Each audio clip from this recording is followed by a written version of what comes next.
Wenn man sich Kroatien auf der Karte anschaut, fällt schnell auf, dass es eine ziemlich ungewöhnliche Form hat. Es umschließt von zwei Seiten Bosnien und Herzegowina und schneidet dieses komplett von der Küste ab. Aber macht das Bosnien und Herzegowina zu einem Binnenstaat ohne eigenen Meereszugang? Nein, denn tatsächlich besitzt es einen ca. 8 Kilometer langen Korridor namens Neum, der das Land mit dem Meer verbindet und Kroatien dabei in zwei Teile spaltet. Wir schauen uns heute dieses sehr kuriose Landstück an und beantworten die Frage, wie Bosnien und Herzegowina dieses Territorium erlangte, welche Probleme das für Kroatien verursacht hat und wie Kroatien diese Probleme in diesem Jahr gelöst hat. Dabei springen wir zunächst ins Spätmittelalter. Zu dieser Zeit gehörten die nördlichen Küstengebiete des heutigen Kroatiens zur Republik Venedig und die südlichen Gebiete zur Republik Ragusa, was der damalige Name Dubrovniks war. Beide Republiken befanden sich dabei in stetiger Auseinandersetzung, wobei es dabei vor allem um die Gegend um Neum ging. Venedig wollte sein Territorium unbedingt weiter nach Süden erweitern, wohingegen Ragusa die weitere Expansion fürchtete und den Küstenstreifen gerne als Pufferzone zu Venedig erhalten wollte. So verhandelte die Republik Ragusa, die durch geschicktes diplomatisches Ausspielen der Großmächte viele Jahrhunderte ein unabhängiger Staat bleiben konnte, mit den Osmanen. Sie zogen ihre Ansprüche auf Neum zurück und ermutigten die Osmanen, das Territorium zu besetzen. Und diesen kam es natürlich sehr gelegen, da sie nun erstmals einen Meereszugang zur Adria erhielten. Und Ragusa hatte dadurch eine Schutzzone vor einem venezianischen Angriff, weshalb die Republik bis zum Einfall Napoleons 1806 ein unabhängiger Staat blieb.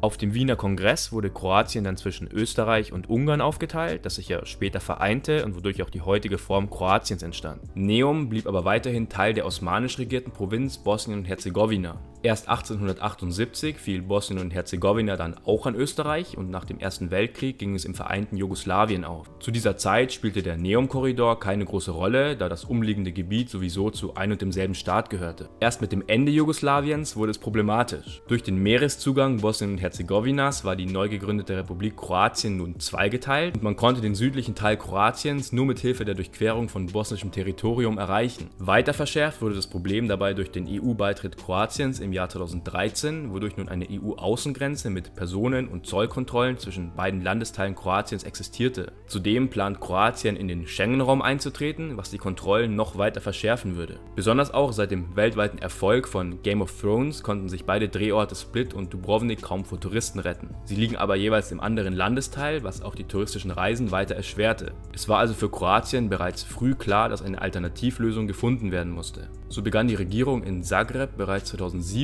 mit dem Bau einer Brücke von der Halbinsel Palježac zur Erreichung des nördlichen Festlandes. Aus finanziellen Gründen musste das Vorhaben aber nur 3 Jahre nach Baustart schon wieder eingestellt werden. Erst mit Hilfe der EU konnten die Bauarbeiten 2018 wieder aufgenommen werden und die Brücke konnte tatsächlich in diesem Jahr im Juli eingeweiht werden. Dadurch kann man nun in beide Landesteile ohne Passkontrollen reisen, was sowohl den Personen- als auch den Güterverkehr stark vereinfacht. Nur Bosnien und Herzegowina protestierte von Anfang an lautstark gegen die Brücke, da es fürchtete, dass sie den Zugang für Schiffe nach Neum erschweren könnte. Derzeit ist Neum zwar ein ruhiger Badeort, aber in Zukunft könnte dort ein wichtiger Hafen für das Land entstehen. Aber auch so wird das Land auf dem Seeweg immer sehr abhängig von Kroatien sein, da kein direkter Zugang zu internationalen Gewässern und auch keine ausschließliche Wirtschaftszone besteht und der Frachtverkehr von Neum aus immer durch kroatische Hoheitsgewässer führt. Mit dem Neum-Korridor hat Bosnien und Herzegowina übrigens die zweitkleinste Küstenlinie der Welt. Selbst winzige Pazifikinseln wie Nauru und Tuvalu haben eine längere Küste. Der einzige Staat mit einem noch kleineren Meereszugang ist dabei übrigens der Zwergstaat Monaco.